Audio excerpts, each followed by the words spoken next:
E o nosso estudo hoje é no capítulo 4 do livro de Daniel. E hoje nós vamos ver o edito do rei e também a loucura do rei e mais um sonho profético que teve aí o rei Nabucodonosor, né? E este também é o último capítulo em que Nabucodonosor estará como rei de Babilônia. Daqui para frente, o reino é passado para outras mãos. Muito bem. No versículos 1 a 3, Nabucodonosor faz um edito. Olha lá. Nabucodonosor, rei a todos os povos, nações e línguas que moram em toda a terra, paz vos seja multiplicada. Pareceu-me bem fazer conhecer todos os sinais e maravilhas que Deus, o Altíssimo, tem feito para comigo. Quão grandes são os seus sinais e quão poderosas são as suas maravilhas. O seu reino é um reino sempre eterno e o seu domínio de geração em geração. Então, Nabucodonosor ele faz um edito, né?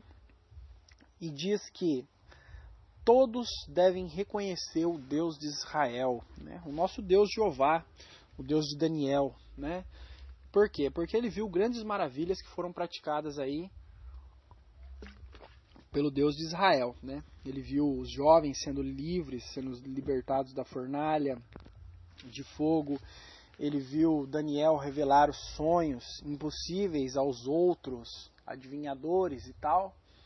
Então ele faz, né, um reconhecimento ao Deus de Israel. E no versículo 13 ele fala: o seu reino é um reino sempre eterno, o seu domínio de geração em geração. Então ele diz que o Deus de Israel tem um reino que é eterno e o domínio dele se estende a todos os homens, todas as gerações da terra. Muito bem, né? Muito bonito, verdadeiro e oportuno aí esse discurso, esse edito do rei Nabucodonosor. Porém, não é verdadeiro, né? De todo o coração. É de boca, não é de sentimento. Nabucodonosor, ele diz que o governo de Deus é um governo eterno, né? E que o domínio de Deus é total, mas na verdade ele queria isso para ele. Na verdade, Nabucodonosor acreditava que o governo dele era um governo eterno e que o poder dele era ilimitado, né? Tanto que nós vamos ver aqui no próprio estudo o que acontece. Depois desse edito, né, ele tem aí um sonho estranho, um sonho perturbador. Vamos fazer uma leitura dos versículos 4 em diante. Vamos ver o que ele diz. Olha, eu, Nabucodonosor, estava sossegado em minha casa e próspero no meu palácio. Tive um sonho que me espantou. Estando eu na minha cama, as imaginações e as visões da minha cabeça me turbaram. Por isso pedi um decreto para que fossem introduzidos à minha presença todos os sábios de Babilônia, para que me fizessem saber a interpretação do sonho. Então entraram os magos, os astrólogos, os caldeus e os adivinhadores, e eu contei o sonho diante deles, mas não me fizeram saber a sua interpretação. Mas por fim, entrou na minha presença Daniel, cujo nome é Beltesazar, segundo o nome do meu Deus, e no qual há o Espírito dos deuses santos. E eu lhe contei o sonho, dizendo... Muito bem. Então ele teve um sonho, e esse sonho é perturbador. E mais uma vez, ele convoca todos os magos, astrólogos, adivinhadores, feiticeiros e tal, da Babilônia, para que pudesse dar a interpretação do sonho, né? Desta vez, ele conta o sonho que ele teve para esses adivinhadores. É interessante lembrar que no sonho que nós já estudamos da grande estátua, ele não conta o sonho, mas esse ele conta. E ele ouve aí as interpretações de todos, mesmo que não fossem verdadeiras.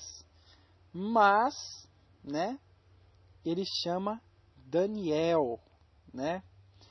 Daniel, para interpretar no final. Quer dizer, ele falou, eu sei quem tem a verdadeira interpretação, que é Daniel, pelo que ele fez da outra vez, né? Mas eu quero ver aí a que nível vai a falsidade dos magos que nós temos. Ele fez um teste. Isso é uma prova de que ele também não confiava nos magos que ele tinha, né? Mas confiava no Deus que estava dando as interpretações a Daniel. No versículo 9 ele continua dizendo, olha, Beltesazar foi o nome que foi dado a Daniel na Babilônia, né? Que se trata de Daniel aqui. Beltesazar, mestre dos magos, pois eu sei que há em ti o espírito dos deuses santos, e nenhum mistério te é difícil. Dize-me as visões do meu sonho que tive e a sua interpretação. Eis, pois, as visões da minha cabeça. Estando eu na minha cama, eu estava assim olhando, e vi uma árvore no meio da terra, cuja altura era grande. Crescia esta árvore e se fazia forte, de maneira que a sua altura chegava até ao céu, e era vista até os confins da terra.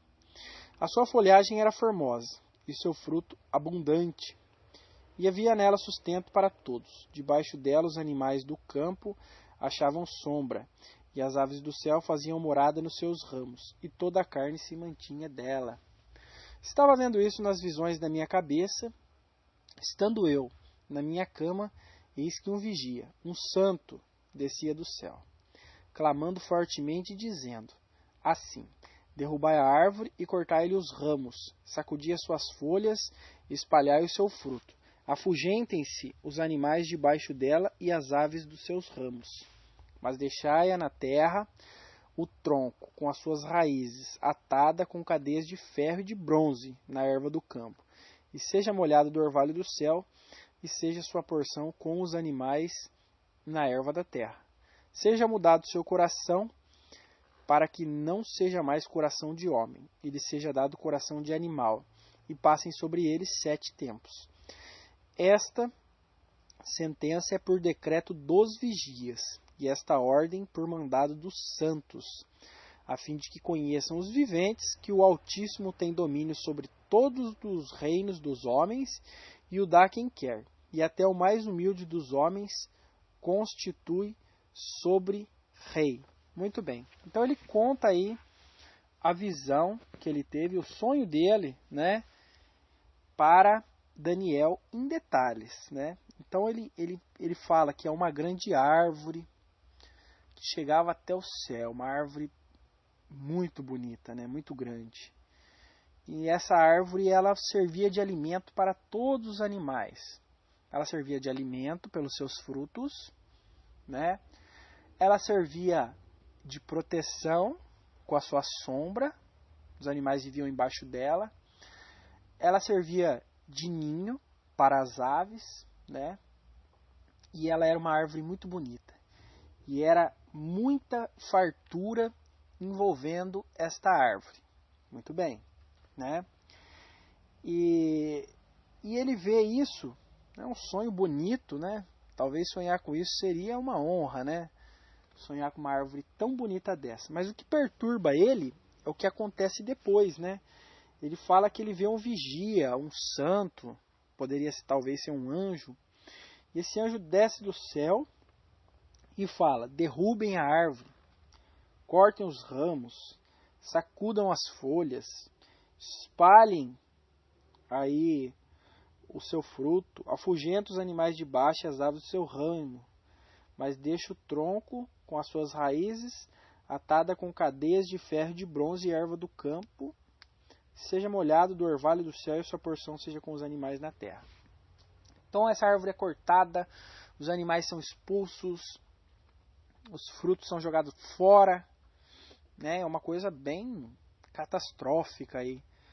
E o que acontece, né?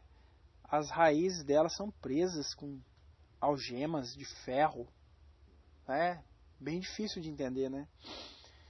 E seja mudado o teu coração para que não seja coração de homem, ele seja dado um coração de animal. Agora está falando de uma pessoa aqui, já não é mais de uma árvore. Seja mudado o coração dessa pessoa, de coração de homem para coração de animal, né? E passem sobre ele 7 tempos.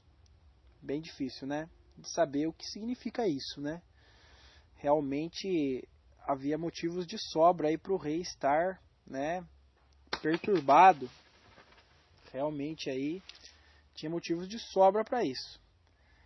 E eu fico imaginando aqui, a Bíblia não conta, né, quais foram as interpretações dadas pelos magos, pelos caldeus, pelos astrólogos, né? Essas interpretações não foram válidas. Você não vê aqui Nabucodonosor dizendo, olha, a sua interpretação foi igual do fulano, do ciclano, do beltrano. E a interpretação que Daniel dá a esses sonhos se cumpre 100%, com certeza, daquilo que ele falou. Então o recado que eu tenho assim para você que está me ouvindo hoje é o seguinte, né? Nabucodonosor, um homem orgulhoso, um homem arrogante, um homem pagão que adorava deuses estranhos, né? Deus, o Pai, concede a ele essa visão, essa revelação.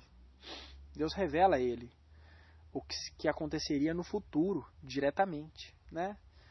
Deus não revelou a Daniel para que Daniel contasse para ele. Deus revelou para ele. Daniel foi usado como intérprete desse sonho, né? Então, as pessoas hoje, né, eu vejo aí, tem uma profetisa, se diz, né, eu não acredito, profetizou que no Rio de Janeiro vai ter um maremoto, né, e tal, e vai destruir aquela cidade, tarará, a água vai chegar nos braços da estátua do Cristo Redentor e tal, e o povo está desesperado, né? Mas eu fico pensando, não tem povo de Deus lá no Rio de Janeiro? Não existe um homem de Deus lá para que Deus possa revelar para ele, né? E eu fico pensando nessas coisas, né? Aqui Deus revela para um pagão. E se lá no Rio de Janeiro tem povo de Deus, por que Deus não revela para aquele povo lá, né? Por quê? E se é algo que vai acontecer mesmo, né? Se Deus determinou que isso aconteça, não tem como parar. E esse ensinamento que nós temos aqui, que Deus vai determinar aqui com esse sonho de Nabucodonosor, não tem como parar. Não tem como frear isso, né? E tudo que Deus tem determinado debaixo do céu, né? Tudo que Deus tem determinado para a humanidade, tudo isso vai acontecer e não tem como parar. Os planos de Deus não se frustram jamais. Deus não se frustra. Deus não erra. Deus não volta atrás com a sua palavra. As coisas que acontecerão, acontecerão e acabou, né? O que nós temos que pedir é que Deus nos dê força para enfrentar, para conseguir superar essas dificuldades que virão. O livro de Apocalipse é cheio de catástrofes terríveis, tremendas, né? E se tivermos que passar, vamos passar. E o que nós temos que pedir a Deus é não que isso não aconteça, mas que que nós tenhamos força espiritual para atravessar, né? Como foi com Cristo, né? Disse sobre a crucificação: Pai, passa de mim esse cálice, se for possível. Se for possível, que eu não seja sacrificado, humilhado, passar por tudo isso, né? Mas que, em primeiro lugar, que seja feita a tua vontade, Pai. Então, nem Cristo tentou mudar aí um decreto do Pai, tentou mudar a vontade de Deus, né? E é assim que nós devemos agir. Por isso que eu não acredito nesses profetas que nós temos por aí. Não acredito mesmo, né? E se Deus tiver que me dar um recado, Ele vai me dar. E também Deus, hoje em dia, Ele não precisa falar em um sonho ou nos meus ouvidos, né? De milhões de maneiras existem aí de Deus me dar o recado dele e que eu possa entender, né? E a melhor maneira de ouvir a voz de Deus é estudando a Bíblia, né? Por isso que eu gosto tanto de fazer isso e vou continuar enquanto o Senhor me der forças para isso. E agora Daniel vai dar aí a interpretação desse sonho para o rei. Este sonho eu, rei Nabucodonosor, vi. Tu, pois, Beltesazar, diz a interpretação, porque todos os sábios do meu reino não puderam fazer-me saber a sua interpretação. Mas tu podes, pois há em ti o espírito dos deuses santos, né? Então, Nabucodonosor entende aí que a interpretação dos outros era falsa, mas que Daniel poderia revelar isso, né? Porque há nele o espírito dos deuses santos, né? Nós sabemos que só há um Deus, né? Mas por ser aí Nabucodonosor um pagão, a gente até entende, né? E ele acredita que Daniel poderia revelar esse sonho por ter nele o espírito dos deuses santos, né? O espírito de Deus. Então Daniel começa aí a revelar. Versículo 19. Então Daniel, cujo nome era Beltesazar, esteve atônito por 1 hora, e os seus pensamentos o turbavam. Falou, pois, o rei, dizendo: Beltesazar, não te espante o sonho nem a sua interpretação. Respondeu Beltesazar, dizendo: O Senhor meu, seja o sonho contra os que têm ódio, e a sua interpretação aos teus inimigos. Então, Daniel, ele depois de ouvir o sonho, Deus revela a ele qual era a interpretação daquele sonho, né? E Daniel, ele fica perturbado com isso. Ele fica meio, né? Ele fica assustado com esse sonho. E parece até que ele não quer contar o que é. E fala, olha, que essas coisas aí sejam para os seus inimigos, não para você, rei, né? Então quer dizer que parece que é algo terrível que aconteceria com Nabucodonosor, né? Mas vamos ver o que se segue. Agora Daniel vai interpretar o sonho aí bem declarado. A árvore que viste, que cresceu e se fez forte, cuja altura chegava até o céu, que foi vista por toda a terra, cujas folhas eram formosas, seu fruto abundante, e em que para todos havia sustento, debaixo da qual moravam os animais do campo, e em cujos ramos habitavam as aves do céu, és tu, ó rei, que cresceste e fizeste forte, a tua grandeza cresceu e chegou até o céu, e o teu domínio até a extremidade da terra.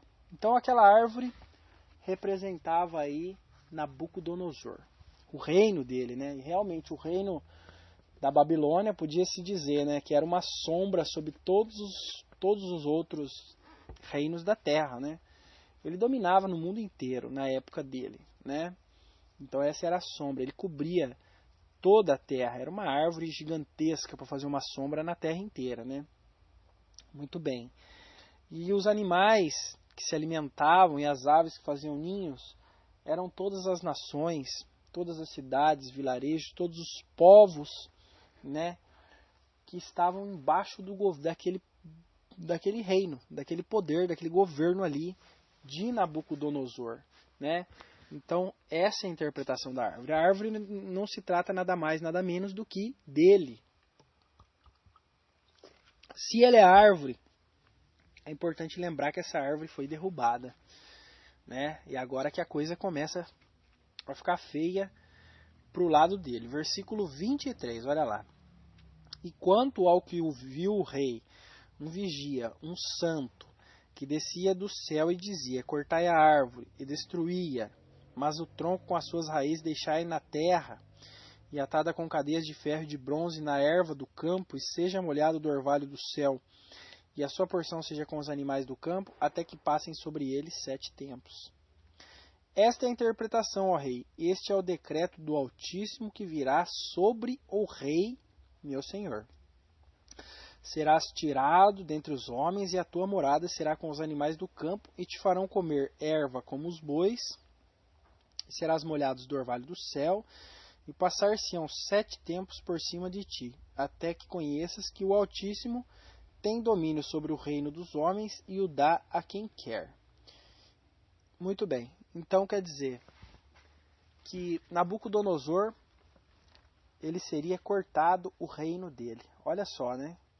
Um homem que tinha um poder sobre todo mundo na época dele, né? Um poder mundial. Ele foi o maior de todos os impérios da Terra. Ele foi o maior, né? O mais dominador, o mais poderoso, né? Considerado aí a cabeça de ouro da estátua. Era uma cabeça de ouro, era o mais valioso. E Daniel fala para ele, né?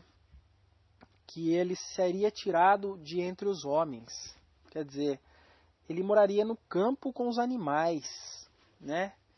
E a consciência dele, o entendimento dele seria tirado também, a sua lucidez. Ele se tornaria como um animal. Ele passaria a comer pasto, como os bois, comer grama, né? E ele seria molhado do orvalho do céu, quer dizer, ele dormiria ao relento. Olha só o que acontecia com esse rei, né? E quanto ao que foi falado que deixasse o tronco com raiz da árvore, o teu reino voltará para ti, porque a árvore não foi arrancada com as suas raízes, ela apenas foi cortada. Ela brotaria outra vez, quer dizer, que tudo isso aconteceria, ele viraria um animal selvagem, comeria pasto, como os bois, mas ele voltaria a reinar, né? E quando foi falado que deixassem o tronco as raízes da árvore, o teu reino voltará para ti, depois que tiveres conhecido que o céu reina. Então, depois que você reconhecer quem é Deus, que Ele é o Todo-Poderoso, aí sim o reino voltará para as suas mãos, né? E Daniel dá um conselho para ele, olha, portanto, ó rei, aceita o meu conselho e põe fim aos teus pecados, praticando a justiça e as tuas iniquidades, usando de misericórdia com os pobres, pois talvez prolongue a tua tranquilidade. Então Daniel fala para ele, olha, use de justiça, reconheça que Deus é o Todo-Poderoso, né? Ajude os pobres, governe para os pobres, seja bom e talvez você fique um tempo mais tranquilo, mas que isso vai acontecer, vai. Olha só que maravilha, né? A palavra de Deus não volta atrás. Versículo 28 em diante nós vamos ver que isso realmente acontece. Todas essas coisas vieram sobre o rei Nabucodonosor. Ao fim de 12 meses, quando passeava no palácio real de Babilônia, falou o rei dizendo, não é esta a grande Babilônia que eu edifiquei para a casa real, com a força do meu poder e para a glória da minha magnificência? Né? Não é essa grande Babilônia que eu fiz, que eu levantei, né? Que eu edifiquei, que domina no mundo inteiro, né? Olha aí, a arrogância do rei, né? Esqueceu que esse governo foi dado a ele por Deus, que Deus deu essa autoridade para ele. Mas ele já colocava um mérito em si mesmo. No versículo 31 já vem a resposta. Ainda estava esta palavra na boca do rei, quando caiu do céu uma voz do céu, a ti se diz, ó rei Nabucodonosor, passou de ti o reino, e será tirado dentre os homens, a tua morada será com os animais do campo. Far-te-ão comer a erva como os bois, e passar-se-ão 7 tempos sobre ti, até que reconheças que o Altíssimo domina sobre os reinos dos homens, e o dá a quem quer. Na mesma hora se cumpriu a palavra sobre Nabucodonosor, foi tirado dentre os homens, e comia a erva como os bois, e o seu corpo foi molhado do orvalho do céu, até que lhe cresceu pelo como as penas da águia, e as suas unhas como as aves do céu. Mas ao fim daqueles dias, eu, Nabucodonosor, muito bem, até o 33. Então, realmente aconteceu. Realmente ele foi transformado num animal. Ele perdeu a consciência, né? Ele ficou com problemas mentais. Uma pessoa com problemas mentais, você não precisa colocar ela para morar com os animais, né? Dá para você aí, como se diz, dá para você conviver com essa pessoa, né? Com certas limitações, mas dá. Mas no caso de Nabucodonosor, não, ele se transformou num animal, né? Foi terrível aí o que aconteceu com ele. Muito bem, né? E 7 anos ele ficou nessa condição. Cresceu pelo por todo o corpo, né? E as suas unhas também não foram cortadas, ficou como unhas de águia, e ele ficou parecendo uma besta selvagem, um animal, né? Esse foi o castigo por não reconhecer Deus na sua grandeza e na sua força, né? Ainda bem que Deus não trabalha assim nos nossos dias de hoje. Deus hoje, nós vivemos no tempo da graça, e Deus dá a oportunidade de nós nos arrependermos sem ter que passar por tudo isso. Mas isso aconteceu com o rei Nabucodonosor, mas passou, né? O tempo disso passou. Versículo 33. Na mesma hora, versículo 34. Mas ao fim daqueles dias, eu, Nabucodonosor, levantei os meus olhos ao céu, e tornou-me a vir o entendimento, e eu bendisse o Altíssimo, e louvei, e glorifiquei ao que vive para sempre, cujo domínio é um domínio sempre eterno, e cujo reino é de geração em geração. E todos os moradores da terra são reputados em nada, e segundo a sua vontade, ele opera com o exército do céu e moradores da terra. Não há quem possa estorvar a sua mão e lhe diga: que fazes? Né? Então, ao final de 7 anos vivendo naquela situação crítica, né? Ele recuperou o entendimento, recuperou a consciência, a lucidez e reconheceu que Deus é o Todo-Poderoso, que Deus tem controle sobre todas as coisas, mesmo quando você acha que Deus não tem controle sobre os governos, mesmo quando você olha lá para a Arábia Saudita, que mata os cristãos, que é proibido ter lá Bíblia, é proibido falar de Cristo lá, mesmo quando você olha para lá, você sabe que Deus ainda tem o domínio sobre lá, Deus está permitindo aquilo, mas que Deus tem domínio, Deus sabe o que está acontecendo lá, sabe o que aqueles nossos irmãos estão sofrendo, mas Deus tem o controle. E ele reconhece também que o homem não é nada, né?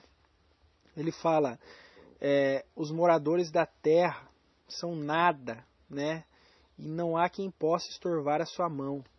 Ninguém pode frustrar os planos de Deus. O que Deus planejou vai acontecer, não tem como. Ninguém, nenhum homem no mundo tem poder de mudar os decretos de Deus. Os decretos do rei foram mudados, né? Nós já vimos um decreto que foi mudado, o da fornalha, né, do rei Nabucodonosor, mas os decretos de Deus, o Pai, jamais serão mudados. O que tem que acontecer, vai acontecer. Depois que Nabucodonosor reconhece tudo isso, o que acontece? Versículo 36. No mesmo tempo tornou a mim o meu entendimento, e para a dignidade do meu reino tornou-me a vir a minha majestade e o meu resplendor. E buscaram-me os meus conselheiros e os meus senhores, e fui restabelecido no meu reino, e a minha glória foi aumentada. Então tá aí, né? Nabucodonosor, depois de reconhecer tudo isso, voltou-lhe o entendimento, ele volta para o seu palácio, eles cortam-lhe aí os seus pelos, colocam de novo a roupa real, cortam suas unhas, e ele é restabelecido no seu reino, né? E a glória dele foi aumentada, né? Por quê que a glória foi aumentada? Porque aprendeu a ser humilde, aprendeu a reconhecer o poder de Deus e a sua grandeza. E a glória dele foi aumentada e ele volta novamente ao trono. Uma lição importantíssima. Existem muitos Nabucodonosores aí nos nossos dias, né? Muitas pessoas que têm um cargo, uma posição, uma chefia em alguma coisa e se acham os maiorais e os melhores do mundo, né?